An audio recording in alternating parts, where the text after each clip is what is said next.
Assalamualaikum warahmatullahi wabarakatuh. Perkenalkan, nama saya Dik Abel Azhar dari kelas 11 IPA 4. Pada video kali ini, saya akan menjelaskan tentang sistem digestivus, hepatitis. Hepatitis adalah peradangan pada hati atau liver. Hepatitis bisa disebabkan oleh infeksi virus, bisa juga disebabkan oleh kondisi atau penyakit lain seperti kebiasaan mengkonsumsi alkohol, penggunaan obat-obatan tertentu, atau penyakit autoimun. Jika disebabkan oleh infeksi virus, hepatitis bisa menular. Hepatitis bisa disebabkan oleh beragam kondisi dan penyakit. Namun, penyebab yang paling sering adalah infeksi virus. Berikut adalah beberapa jenis hepatitis yang disebabkan oleh infeksi virus, yaitu hepatitis A, B, C, D, dan E. Selain disebabkan oleh virus, hepatitis juga dapat disebabkan oleh beberapa hal kondisi berikut. Yang pertama adalah mengkonsumsi alkohol secara berlebihan. Konsumsi alkohol secara berlebihan bisa menyebabkan peradangan pada hati dan menimbulkan kerusakan permanen pada sel-sel hati, sehingga fungsi hati akan terganggu jika dibiarkan. Kondisi ini dapat berkembang menjadi gagal hati dan sirosis. Yang kedua adalah obat-obatan tertentu. Penggunaan obat-obatan melebihi dosis dan paparan racun juga dapat menyebabkan peradangan pada hati. Kondisi ini disebut toxic hepatitis. Yang ketiga adalah penyakit autoimun. Pada hepatitis yang disebabkan oleh penyakit autoimun, sistem imun tubuh secara keliru menyerang sel-sel hati sehingga menimbulkan peradangan dan kerusakan sel. Lalu ada gejala hepatitis. Pada tahap awal, penderita hepatitis biasanya tidak merasakan gejala apapun, sampai akhirnya penyakit ini menyebabkan kerusakan dan gangguan fungsi hati. Pada hepatitis yang disebabkan oleh infeksi virus, gejala hepatitis akan muncul setelah penderita melewati masa inkubasi. Masa inkubasi tiap jenis virus hepatitis berbeda-beda, yaitu sekitar 2 minggu sampai 6 bulan. Berikut adalah beberapa gejala umum yang muncul pada penderita hepatitis. Yang pertama adalah mual, yang kedua adalah muntah, ketiga demam, 4 kelelahan, 5 feses berwarna pucat, 6 urin berwarna gelap, 7 nyeri perut, 8 nyeri sendi, 9 kehilangan nafsu makan, 10 penurunan berat badan, dan 11 adalah mata dan kuning berubah menjadi kekuningan.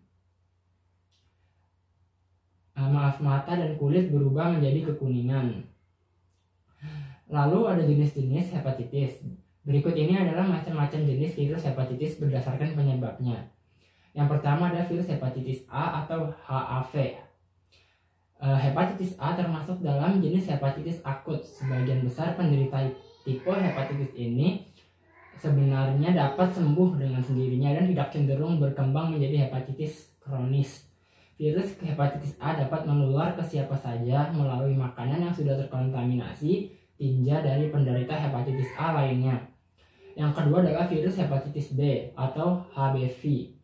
Cara penularannya cenderung karena adanya kontak darah antara penular dengan seorang melalui jarum suntik, alat mandi, sampai transfusi darah. Penularan hepatitis B juga bisa terjadi lewat kontak cairan tubuh, baik air liur sampai air mani. Bahkan penularan jenis virus hepatitis ini juga bisa terjadi saat persalinan. Lalu virus hepatitis C atau HCV. Jenis virus hepatitis C tidak jauh berbeda dengan hepatitis B. Penularannya bisa terjadi melalui perpindahan darah ataupun lewat hubungan intim. Setengah dari penderita tipe hepatitis ini didapati akhirnya mengalami sirosis atau kanker hati dalam 20 tahun ke depan. Namun setengah penderita lainnya justru bisa sembuh dengan sendirinya dalam waktu 6 bulan. Lalu yang keempat adalah hepatitis D atau HDV. Virus hepatitis D adalah perkembangan dari virus hepatitis B. di mana seseorang dengan penyakit hepatitis B cenderung bisa mengalami infeksi yang berujung pada kondisi hepatitis D. Mendapatkan vaksin hepatitis B pun menjadi cara untuk menghindari dari resiko terkena virus hepatitis B. Yang kelima adalah virus hepatitis E atau HIV. Sama seperti virus hepatitis A, virus hepatitis E bisa disebabkan melalui konsumsi air atau makanan yang telah terkontaminasi. Virus ini kerap terjadi di negara berkembang yang masih memiliki masalah terkait sanitasi air yang baik. Lalu ada patofisiologi. Patofisiologi hepatitis A yaitu menyebabkan peradangan hati akut atau hepatitis. HA dapat menyebabkan tanda-tanda kambuh dan gejala tetapi tidak menyebabkan infeksi kronis. Yang kedua ada patofisiologi hepatitis B. Terdiri dari 4 fase, yaitu fase imunotoleran, imunoaktif, serokonversi, dan resolusi. Yang pertama adalah fase imunotoleran. Pada fase ini virus bereplikasi secara aktif, namun kelainan secara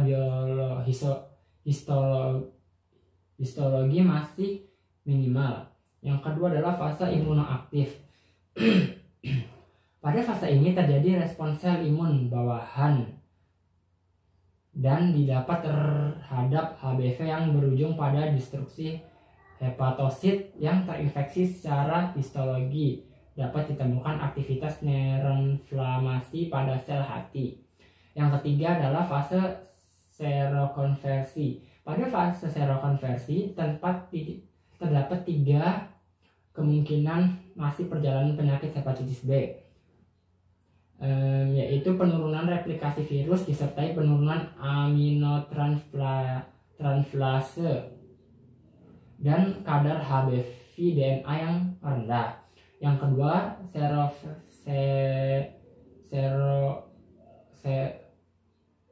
seroreversi ke HBAG positif dan kembali ke fase imunoaktif.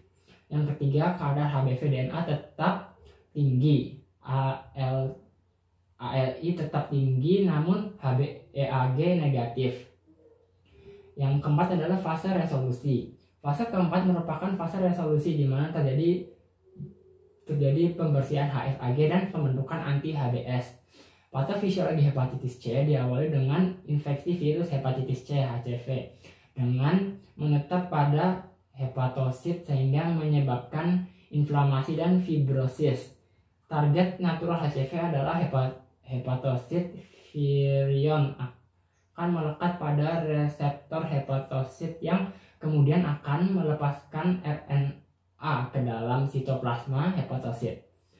Viremia akan menetap dan menyebabkan inflamasi dan fibrosis pada hepar. Patofisiologi hepatitis D diawali oleh infeksi hepatitis delta, virus HDV.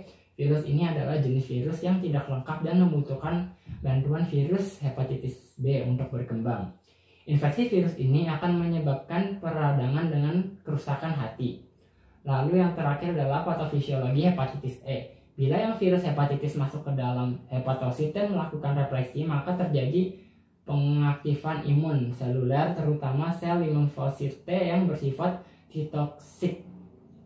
Sifat dari sel limfosit T tersebut akan merusak sel hepatosit sehingga makin banyak sel yang rusak secara bersamaan. Virus hepatitis A akan keluar dari tubuh penderita melalui feses setelah 14-30 hari penderita terinfeksi virus. Setelah keluar dari tubuh, maka penularan dapat terjadi bila buruknya kualitas higien dan sanitasi penderita. Lalu ada cara pengobatan. Cara yang pertama adalah cara pengobatan hepatitis A. Pengobatan hepatitis A hanya bertujuan untuk meredakan gejala yang dialami pasien. Obat antivirus tidak diperlukan karena sistem tubuh akan membunuh virus hepatitis A. Untuk meredakan gejala, dokter akan meminta pasien untuk yang pertama beristirahat total, Yang kedua, sering meminum air putih untuk menjaga kecukupan cairan tubuh. Yang ketiga, tetap makan walaupun nafsu makan menurun. Yang keempat, makan dengan porsi sedikit untuk mencegah mual dan muntah. Yang kelima adalah menghindari konsumsi minuman beralkohol. Lalu yang keenam, mandi dengan air dingin dan mengenakan pakaian longgar untuk mengurangi rasa gatal. Lalu yang kedua adalah hepatitis B. Untuk penderita hepatitis B akut dianjurkan untuk banyak istirahat serta mengonsumsi banyak cairan dan makanan bernutrisi untuk mempercepat masa penyembuhan. Hepatitis B akut dapat berlangsung hingga 6 bulan. Yang kedua, penderita hepatitis B kronis akan diberikan obat antivirus guna melawan virus, menurunkan risiko kerusakan hati dan mencegah komplikasi yang dapat terjadi. Obat antivirus yang dapat diberikan untuk melawan virus hepatitis B adalah entecavir, tenofovir, lamivudin, adefovir, dan telefudin. Lalu ada hepatitis C. Bila hepatitis C telah berkembang menjadi kronis, dokter akan menyarankan sejumlah tindakan pengobatan, yaitu obat antivirus. Yang pertama, obat antivirus yang umum digunakan untuk mengobati hepatitis C antara lain ensofenbuvir, ritonavir, dan ribavirin. Yang kedua, vaksinasi hepatitis A dan hepatitis B. Meskipun vaksinasi hepatitis C belum tersedia, dokter akan memberikan vaksinasi hepatitis B dan hepatitis A untuk mencegah pasien hepatitis C terkena hepatitis A atau hepatitis B. Tujuannya adalah untuk mencegah kerusakan hati lebih lanjut dan perburukan komplikasi hepatitis C kronis. Selain menjalani pengobatan, pasien hepatitis C dianjurkan untuk melakukan upaya berikut. Yang pertama, berolahraga secara rutin. Yang kedua, berhubungan seks secara aman. Yang ketiga, berhenti merokok. Yang keempat, berhenti mengonsumsi minuman beralkohol. Lalu yang kelima, mengonsumsi makanan bergizi seimbang. Yang keenam, tidak berbagi pakai barang pribadi seperti sikat gigi dan alat cukur. Yang ketujuh, tidak mengonsumsi obat tanpa anjuran dokter. Lalu ada hepatitis D. Pengobatan hepatitis D bertujuan untuk menghambat perkembangbiakan virus hepatitis D, yaitu dengan yang pertama, pemberian interferon. Interferon adalah obat yang berasal dari setensi protein yang bisa menghentikan penyebaran virus dan mencegahnya kembali muncul di kemudian hari. Yang kedua adalah pemberian obat antivirus. Obat antivirus yang diberikan meliputi entecavir, tenofovir, dan lamivudin. Yang ketiga adalah transplantasi hati. Yang terakhir adalah hepatitis E. Setelah seseorang terdiagnosis hepatitis E, pengobatan pertama yang akan dilakukan dokter adalah terapi imunosupresi. Namun jika cara ini tidak berhasil mengurangi jumlah virus dalam darah, maka pengobatan biasanya akan dilanjutkan dengan terapi antivirus. Pada tahap yang lebih parah, hepatitis E biasanya akan diobati dengan prosedur transplantasi hati. Lalu ada pertanyaan, jelaskan perbedaan dan cara pencegahan dari masing-masing hepatitis A, B, C, dan E. Di sini yang pertama saya bahas adalah perbedaan. Yang pertama adalah hepatitis A. Virus penyebab gangguan ini terdapat di dalam kotoran seorang yang telah terinfeksi dan paling sering ditularkan melalui konsumsi air atau makanan yang telah terkontaminasi. Yaitu cara pencegahannya, yaitu langkah utama dalam mencegah hepatitis A adalah melakukan vaksinasi hepatitis A. Vaksinasi ini dianjurkan bagi mereka yang berisiko tinggi terserang hepatitis A. Yang kedua adalah hepatitis B. Perbedaan hepatitis ini dengan yang lainnya adalah penularan melalui paparan darah, air mani, hingga cairan tubuh lainnya. Selain itu, HBV juga dapat ditularkan ke bayi melalui air susu ibunya. Selain itu, transfusi darah dan berbagai suntikan narkoba juga dapat menjadi salah satu penyebab pencegahan pemberian vaksin. Berhati-hati dengan penggunaan jarum, juga kebersihan tubuh. Hindari berbagi peralatan pribadi. Lalu ada hepatitis C. Perbedaan penularan hepatitis C dengan yang lainnya adalah melalui darah yang terinfeksi seperti transfusi darah dan penggunaan narkoba suntik. Penularan HCV pada dasarnya sama dengan HBV. Cara pencegahannya itu mencuci tangan, tidak menggunakan obat-obatan, menggunakan alat pelindung diri seperti sarung tangan, dan meningkatkan daya tahan tubuh antara lain dengan mengonsumsi makanan bergizi seimbang dan berolahraga secara teratur. Lalu ada hepatitis D. Gangguan ini hanya terjadi pada seseorang yang sedang mengalami infeksi dari hepatitis B. Infeksi ganda yang disebabkan oleh hepatitis D dan hepatitis B dapat menimbulkan penyakit yang lebih serius, bahkan sangat parah. Cara pencegahannya itu melakukan vaksinasi hepatitis B. Lalu yang terakhir adalah hepatitis E. Penyebaran virus hepatitis E pada dasarnya sama dengan hepatitis A, yaitu melakukan konsumsi air atau makanan yang telah terkontaminasi HIV. Adalah penyebab yang paling umum terjadi di negara berkembang. Maka dari itu sangat disarankan untuk mendapatkan vaksin pencegahan penyakit ini jika memadai. Pencegahan dengan memerhatikan kebersihan diri dan lingkungan, yakni dengan tidak mengonsumsi air yang kotor dan makanan mentah. Ini termasuk mengonsumsi buah-buahan, sayuran, dan kerang. Sekian penjelasan tentang sistem digestivus dari saya. Kurang lebihnya mohon maaf. Wassalamualaikum warahmatullahi wabarakatuh.